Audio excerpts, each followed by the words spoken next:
Le président de la République, Alassane Ouattara, invité par son homologue burkinabé à prendre part à la 25e édition du FESPACO, le festival panafricain du cinéma de Ouagadougou. L'invitation lui a été remise officiellement hier par le ministre burkinabé des Affaires étrangères. Le Premier ministre Amadou Gon Coulibaly a fait sa première sortie aujourd'hui depuis sa nomination à la tête du gouvernement. Il a mis le cap sur Divo. Objectif, donner le coup d'envoi des travaux de réhabilitation de la route PK 109 Gagnoa. La BAD dévoile ses projets de développement pour l'Afrique, des projets dévoilés autour d'un repas avec les ambassadeurs accrédités. En Côte d'Ivoire, plusieurs projets d'investissement sont envisagés au profit de la Côte d'Ivoire qui abrite le siège de la BAD. Coup de tonnerre en Corée du Sud, l'héritier du géant Samsung a été placé en détention provisoire. Il est accusé d'avoir versé près de 40 millions de dollars de pots de vin à la confidente de l'ombre de l'ancienne présidente Park Geun-hye en échange de faveurs politiques. Voilà pour le sommet. Merci de regarder le journal de RTI 1. Le président de la République, invité par son homologue burkinabé à prendre part à la 25e édition du FESPACO, le festival panafricain du cinéma de Ouagadougou.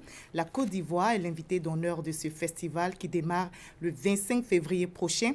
L'invitation lui a été remise officiellement hier par le ministre burkinabé des Affaires étrangères.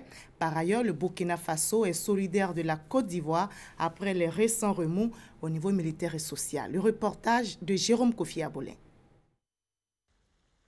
Le Burkina Faso, solidaire de la Côte d'Ivoire dans l'épreuve, il apporte son soutien au gouvernement ivoirien à la suite des mouvements de revendication. Dans le même temps, le Burkina souhaite la présence du président de la République de Côte d'Ivoire, Alassane Ouattara, au prochain FESPACO dans la capitale burkinabé. C'est le contenu des messages du président burkinabé Marc-Christian Kaboré à son homologue ivoirien Alassane Ouattara. Porteur de ces messages, le ministre des Affaires étrangères, de la coopération et des Burkinabés de l'extérieur, Alpha Bari, a été reçu ce jeudi par le chef de l'État ivoirien. Nous sommes venus, au nom du président Marc-Christian Kaboré, porter deux messages. Le premier message était le soutien du président Marc-Christian Kaboré, le soutien du gouvernement et le soutien du peuple burkinabé au gouvernement de Côte d'Ivoire par rapport aux derniers événements qui ont secoué votre pays. Et c'était pour dire au président Ouattara et à son gouvernement qu'ils ont le soutien du gouvernement burkinabé pour la gestion de cette crise qui a secoué la Côte d'Ivoire. L'autre message, le second message, était relatif à une invitation du président Kaboré à son frère, le président Ouattara, pour participer au prochain FESPACO, le festival panafricain du cinéma de Ouagadougou. Et cette année, la Côte d'Ivoire est le pays invité d'honneur. Donc, le président Kaboré a souhaité la participation effective du président Ouattara à ce FESPACO. Donc, non seulement on aura une forte délégation ivoirienne au FESPACO, mais nous voulons que dans cette délégation aussi, il y ait le président Ouattara lui-même en personne. Le Burkina Faso et la Côte d'Ivoire, ce sont deux pays avec un destin commun à travers l'histoire. L'une des preuves de leur volonté de se construire ensemble demeure le traité d'amitié et de coopération, cadre qui leur permet de se réunir régulièrement pour la mise en œuvre des stratégies en vue de leur développement et celui de la sous-région. Avant le rendez-vous du FESPACO à Ouagadougou, je vous livre ce communiqué qui nous est parvenu de la présidence de la République. Le président de la République, son Excellence, M. Alassane Ouattara, se rendra à Banjul, en Gambie, ce samedi 18 février 2017 pour prendre part, en compagnie d'une vingtaine de chefs d'État et de gouvernement, à la célébration de la fête nationale de la République de Gambie et à l'investiture du président élu, son Excellence, M. Adama Barrow. Le président Adama Barrow, qui a remporté l'élection présidentielle du 1er décembre 2016, a prêté serment le 19 janvier 2017 à l'ambassade de la République de Gambie au Sénégal suite à une crise post-électorale. Cette crise post-électorale a connu un dénouement heureux grâce à la médiation de la communauté économique des États de l'Afrique de l'Ouest, CEDEAO, appuyée par les Nations Unies. La fête va donc démarrer dans quelques jours. Rendez-vous est pris pour le 25 février prochain pour le Festival panafricain du cinéma et de la télévision de Ouagadougou. La Côte d'Ivoire, invité d'honneur, se prépare à prendre part à cette fête du cinéma. Le ministre de la Culture et de la Francophonie, Maurice Kwaku Bandama, donne ici les enjeux de la participation ivoirienne. Au micro d'Issa Tchonayeo, il dévoile également ses ambitions pour le cinéma ivoirien. Dans une semaine, Ouagadougou, la capitale du Burkina Faso, va vivre au rythme du cinéma. La Côte d'Ivoire est le pays invité d'honneur de ce 25e FESPACO, Festival panafricain du cinéma et de la télévision de Ouagadougou. Un choix dû aux efforts faits dans ce secteur au cours de ces dernières années. Les autorités du FESPACO ont apprécié cette relance du cinéma ivoirien à travers une production qui d'année en année monte en quantité et en qualité, à travers les structures et des infrastructures qui sont mises en place. Il s'agit de l'Office national du cinéma de Côte d'Ivoire, du Fonds d'appui à l'industrie du cinéma, le FONSIC, qui permet de financer le cinéma ivoirien. Il a été aussi noté que la Côte d'Ivoire fait un effort de participer à la coproduction des films africains. La Côte d'Ivoire sera présente à ce grand rendez-vous cinématographique avec 2 films dans la course pour l'étalon d'or du Yenenga, signe d'une vitalité du cinéma ivoirien. La Côte d'Ivoire sera au FESPACO avec une quinzaine de films déjà sélectionnés dans les différentes disciplines et palmarès. Nous en avons 2 pour le Grand Prix du Yenenga, qui est la récompense la plus importante, mais il y a aussi des récompenses non moins importantes dans les films documentaires, dans les courts-métrages, dans les séries télévisées. Le cinéma nécessite beaucoup de moyens pour son développement. Le ministre de la Culture et de la Francophonie promet de tout mettre en œuvre pour le rayonnement du 7e art ivoirien. Il y a 4-5 ans, il n'y avait même pas une seule production de l'année. Maintenant, nous avons des productions et nous comptons progresser. Notre souhait, c'est de soutenir les exploitants de salles pour qu'ils puissent progressivement réhabiliter les salles de cinéma. La 25e édition du FESPACO est prévue du 25 février au 4 mars prochain à Ouagadougou.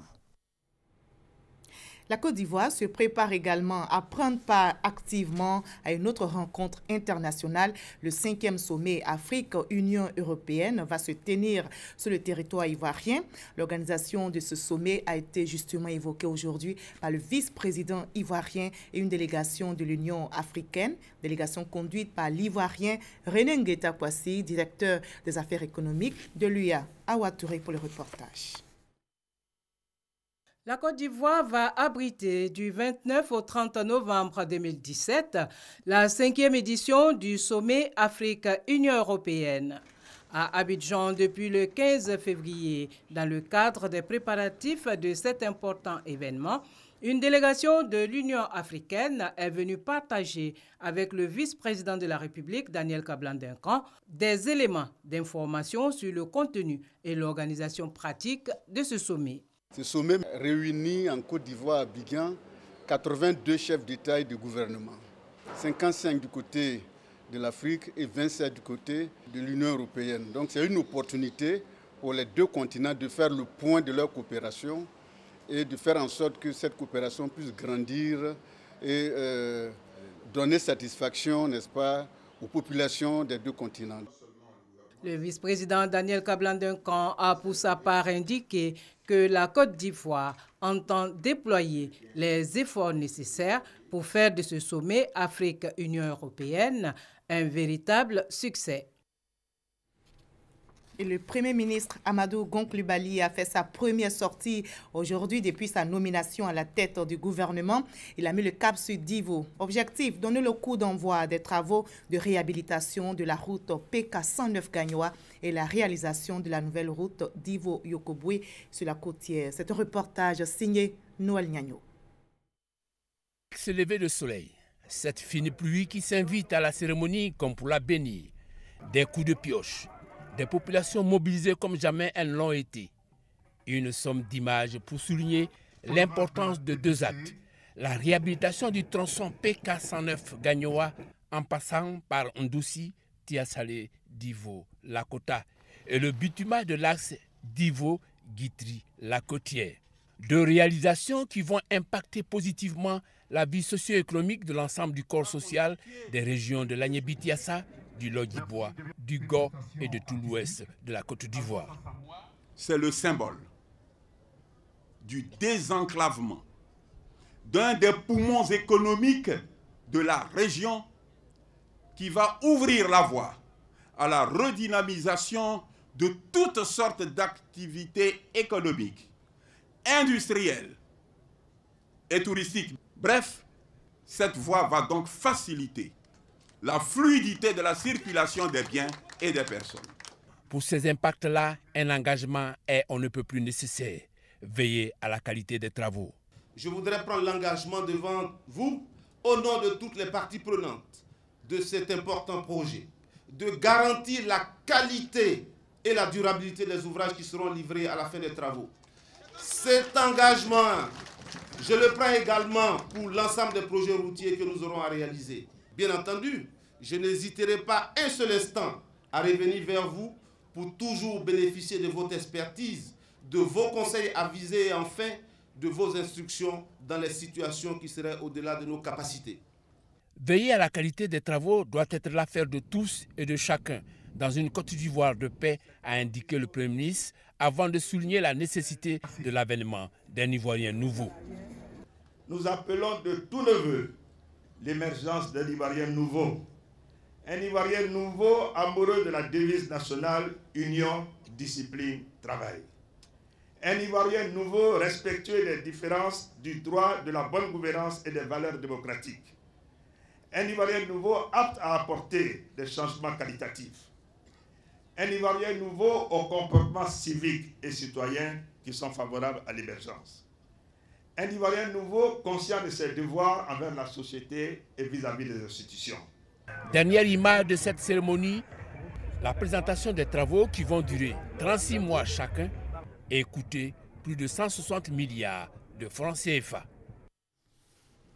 Et avant son départ pour Divo ce matin, le Premier ministre Amadou Gon Coulibaly s'est entretenu hier avec une délégation de la Banque mondiale. D'autres membres du gouvernement ont pris part à cette séance de travail. À l'ordre du jour, le renforcement de la coopération entre la Banque mondiale et la Côte d'Ivoire. Le reportage d'Alexis Ouedraogo. Le filet social. Voilà un projet qu'appuie la Banque mondiale en Côte d'Ivoire. Son objectif, rendre effectif l'égale répartition des richesses dans le pays. En des termes plus simples, apporter un appui concret aux familles pauvres.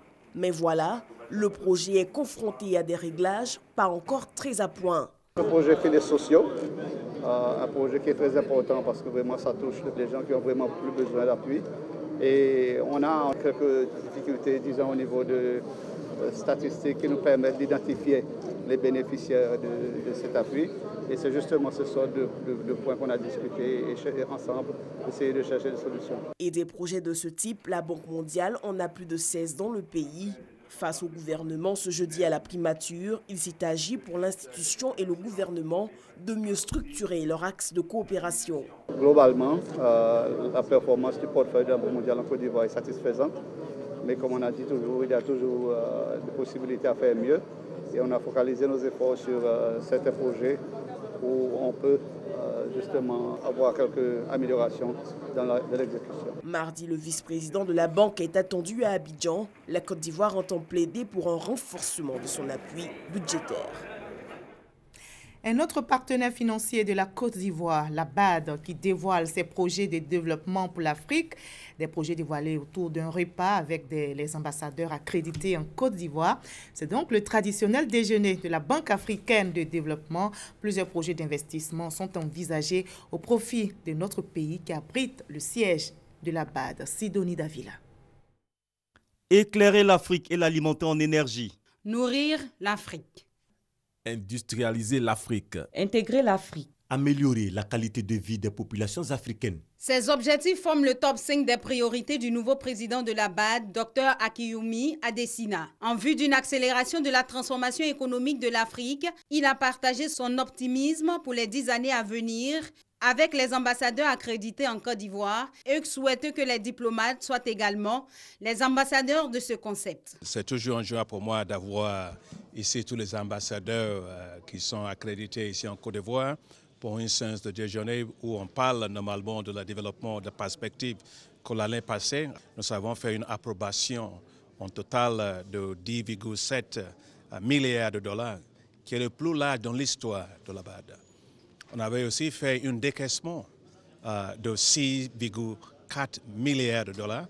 Ça nous donne l'accès au financement pour pouvoir donner le financement abordable pour tous les pays membres de la BAD. La Côte d'Ivoire fait partie des pays qui ont bénéficié d'un grand soutien de la banque. Plusieurs grands projets ont été réalisés et la BAD n'entend pas s'arrêter en si bon chemin pour ce partenaire privilégié. Et pour la Côte d'Ivoire, nous avons aussi financé l'électricité à 253 communautés dans le pays, créer les zones nouvelles agro-industrielles pour la Côte d'Ivoire. Nous avons les programmes aussi de faire l'investissement dans l'infrastructure massive, bien sûr sur l'énergie et les interconnexions, de faire le transport d'énergie d'ici de Côte d'Ivoire jusqu'à Guinée. À ce jour, la BAD finance 23 projets pour une enveloppe globale de près de 1074 millions d'euros. Au nombre des projets structurants, le financement du 4e pont qui va relier la commune de Yopougon à celle du Plateau. Le ministre des Affaires étrangères, Marcel Amontano, s'est entretenu avec la délégation de la Commission de l'Union africaine, conduite par Dr René Ngueti Akwasi. Les échanges ont porté sur les dispositions prises par la Côte d'Ivoire pour accueillir le 5e sommet Afrique-Union européenne prévu à Abidjan les 29 et 30 novembre prochains. Nous partons maintenant pour l'Allemagne, précisément au tribunal international du droit de la mer à Hambourg, où vient de prendre fin le procès et les audiences publiques du conflit maritime qui oppose la Côte d'Ivoire au Ghana. Le ministre du Pétrole, de l'Énergie et du Développement des énergies renouvelables, Thierry Tano, a assisté à ce procès dont le verdict sera connu en septembre prochain. Hugues Aveblé est notre envoyé spécial en Allemagne. Ces images marquent la fin des audiences publiques destinées à mettre un terme au litige frontalier maritime entre la Côte d'Ivoire et le Ghana. Audience publique du tribunal international du droit de la mer qui s'achève avec le deuxième tour des plaidoiries de la Côte d'Ivoire après celle du Ghana. Le tout dans une ambiance de fraternité en dépit de leurs différends maritimes. Nous sommes venus avec des consignes précises de la part du président de la République de faire en sorte que toute solution qui sera adoptée par le tribunal soit une solution qui confirme la fraternité, l'amitié entre les peuples du Ghana et de la Côte d'Ivoire. Un peu plus tôt, la partie ivoirienne s'est attelée à convaincre le TIDM du droit fondé de ces requêtes. Pour la Côte d'Ivoire, les activités unilatérales du Ghana dans les zones maritimes ivoiriennes, objet du litige, sont une violation de ces droits. Après l'échec des négociations pour la délimitation de leurs frontières maritimes communes, Ivoiriens et Ghanéens sont devant le TIDM pour le tracé de celle-ci. Je pense que notre équipe technique et juridique a fait un travail extraordinaire. Par rapport au travail qui a été fait et les arguments que nous avons avancés, nous sommes confiants que nous avons, j'espère, réussi à démontrer au tribunal que le tracé qui était celui de la Côte d'Ivoire est celui qui sera et qui est le plus équitable. La décision du tribunal international du droit de la mer est attendue pour le mois de septembre cette année. En attendant, rappelons que le Ghana est invité par le TIDM depuis avril 2015 à limiter son activité pétrolière dans la zone litigieuse. Décision qui fait suite à la réclamation de la Côte d'Ivoire relative à la suspension par son voisin de toute opération d'exploration et d'exploitation pétrolière en attendant la délimitation d'une frontière maritime formelle par la juridiction internationale. La BCEAO va appliquer en 2018 des réformes relatives aux normes compatibles comptable international. Les normes BAL qui seront aussi appliquées permettent, sachez-le, de mieux appréhender, entre autres, les risques de crédit pour garantir un niveau minimum de capitaux propres afin d'assurer la solidité financière. Avant l'application de ces nouvelles réformes, la BCEAO initie une rencontre avec les banques des États de l'UEMOA pour mieux les informer. Explication détaillée avec Francis Boifou. De nouvelles normes comptables internationales et un dispositif prudentiel destiné à mieux appréhender les risques bancaires dans la zone UEMOA. Deux réformes initiées par la Banque centrale des États de l'Afrique de l'Ouest BCEAO et qui visent à renforcer les capacités des banques nationales. Ces réformes prennent effet en janvier 2018. Déjà, les banques se préparent à l'application de ces nouvelles dispositions parce qu'elles nécessitent d'importantes ressources et surtout la mise en place d'un nouveau système d'information bancaire calqué sur le modèle international. La contribution des informaticiens est très attendue. C'est de ressortir d'ici avec un plan d'action partagé entre les banques et nous allons leur proposer des solutions pour répondre à leurs obligations vis-à-vis de la BCEAO. L'Association professionnelle des banques et établissements financiers de Côte d'Ivoire s'inscrit dans la vision de la BCEAO, celle de moderniser davantage les structures bancaires de la zone UEMOA. Le système d'information nous aide nous-mêmes à opérer les meilleurs choix et à réaliser les meilleures stratégies. Que l'ensemble du système bancaire de l'UEMOA s'adapte, crée toutes les conditions pour pouvoir donc être au rendez-vous de ces changements. Les experts vont évaluer l'impact des nouvelles réformes de la BCEAO sur le système d'information bancaire. Le Centre ivoirien de recherche et d'études juridiques se penche sur la démocratie et la gouvernance politique en Côte d'Ivoire. Des experts en droit constitutionnel, des représentants de partis politiques et de l'administration ont pris part à cette réunion. Et de la rencontre, il est ressorti que la Côte d'Ivoire doit faire plus en matière de démocratie et de gouvernance politique. Le reportage de Gabriel Zani. La Côte d'Ivoire doit faire une auto-évaluation de la démocratie et de la gouvernance, tel que le stipule le protocole d'accord du mécanisme africain d'évaluation par les pairs, MAEP, organisme interafricain auquel le pays a adhéré en janvier 2015. Le Centre ivoirien de recherche et d'études juridiques, CIREJ, a tenu une collecte qualitative de données en organisant un atelier sur la démocratie et la gouvernance, au fin de produire un rapport sur la gouvernance politique et l'état de droit en Côte d'Ivoire. Pour jauger le niveau de gouvernance, il ne s'agit pas de prendre un texte pour dire qu'on est un pays démocratique. Ça se vit. Et donc, c'est le vécu pour vérifier si nous avons atteint un niveau de gouvernance. Depuis le 11 janvier 2017, le CIREJ a enquêté dans 67 structures sur les 104 retenues par l'Institut en vue de produire son rapport avant juillet 2017. Les services publics, les organisations non gouvernementales et internationales, la presse, les partis politiques, parmi d'autres structures, sont concernés par ces enquêtes. Il ressort de les études que le pays doit faire des efforts en matière de démocratie et de gouvernance. La démocratie ne se résume pas au rapport de force. Elle est construite sur la base de la Constitution, en commençant par construire un état de droit. Et ceci va aider à la construction, à l'amélioration des institutions constitutionnelles.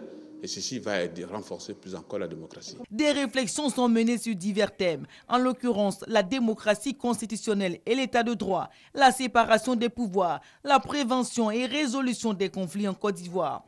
À la fin des travaux, des enquêtes, le CIREJ doit proposer un plan national d'action. Le but, respecter les principes de la gouvernance, un des objectifs du mécanisme africain d'évaluation par les pairs.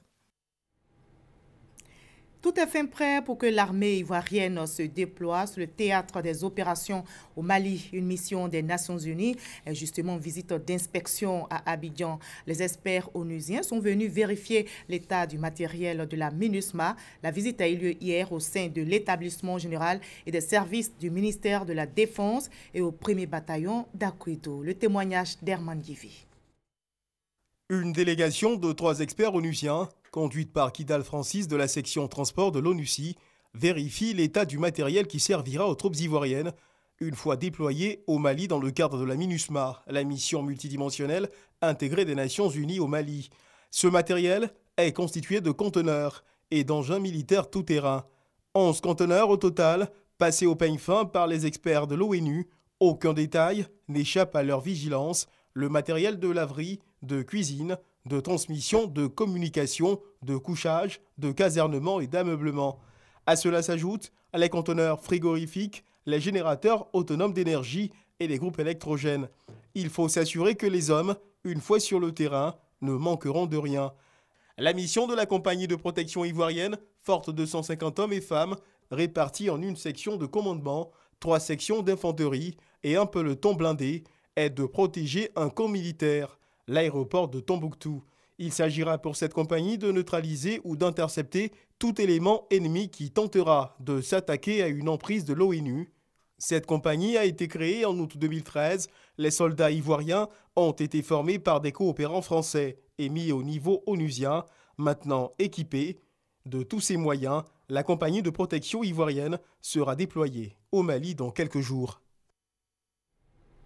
Au niveau agricole, des bailleurs de fonds italiens vont financer les projets de la Fédération nationale des sociétés coopératives de vivriers de Côte d'Ivoire, un financement qui devrait contribuer à la mécanisation de l'agriculture ivoirienne et surtout assurer la sécurité alimentaire. 295 millions de francs CFA seront déboursés par ces bailleurs de fonds.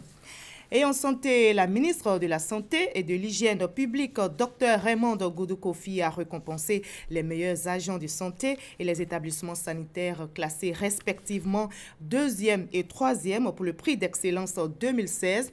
Ce prix vise à promouvoir l'excellence en récompensant d'une part les agents de santé dévoués à la tâche quotidienne et d'autre part les établissements sanitaires qui se distinguent par la qualité de l'offre de soins. Au cours de cette cérémonie, la ministre de la Santé a encouragé les lauréats à surtout maintenir le cap.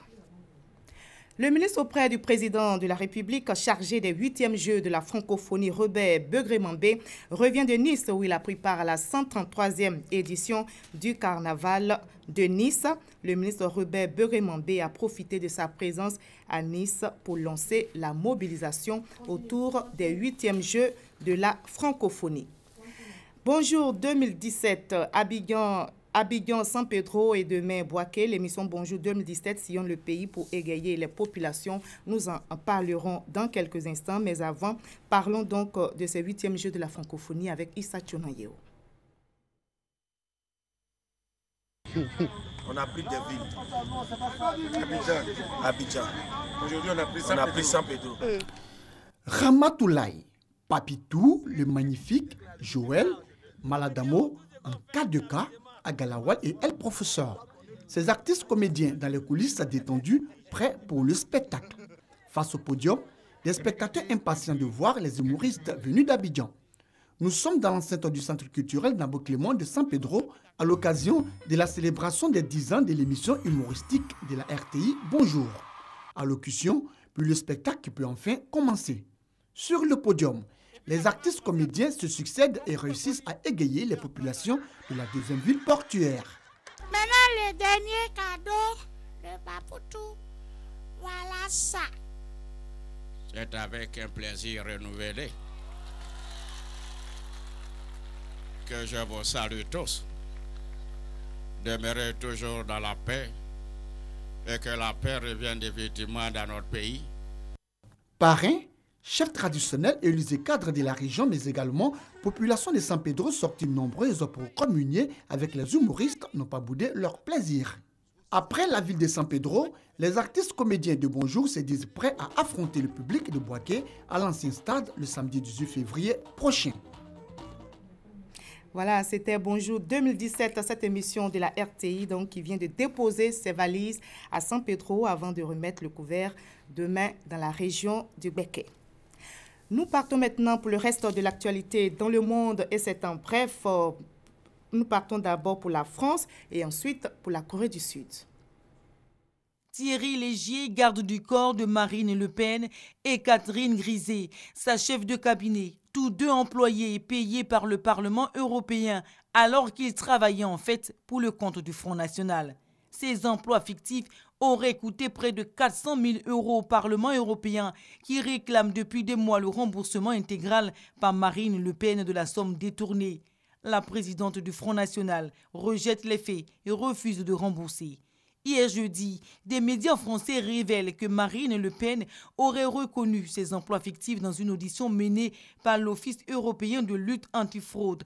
Mais Marine Le Pen nie avoir fait des aveux à l'OLAF. Le Parlement européen devait commencer mi-février à recouvrer effectivement les sommes versées pour Thierry Léger et Catherine Griset, en amputant de moitié le salaire de Marine Le Pen. Le parquet de Paris, de son côté, a ouvert depuis décembre une information judiciaire pour abus de confiance et recel, escroquerie en bande organisée, faux et usage de faux et travail dissimulé. Lin Jingwan, le patron de Samsung, a été arrêté ce vendredi dans le cadre d'une enquête pour corruption et trafic d'influence. Il est accusé d'avoir versé des pots de vin à la confidente de la présidente sud-coréenne Park Jin-hee afin d'obtenir des arbitrages favorables à son entreprise dans des dossiers industriels et financiers. Le patron de Samsung aurait versé 35 millions d'euros à différentes organisations dirigées par Choi Soon-sil, la confidente de la présidente sud-coréenne, qui d'ailleurs a démissionné sous la pression populaire. Il a été donc incarcéré dans un centre réservé à la détention provisoire. Voilà ce commentaire de Gabriel Zani met fin à ce 20h. Merci à vous tous de votre aimable attention.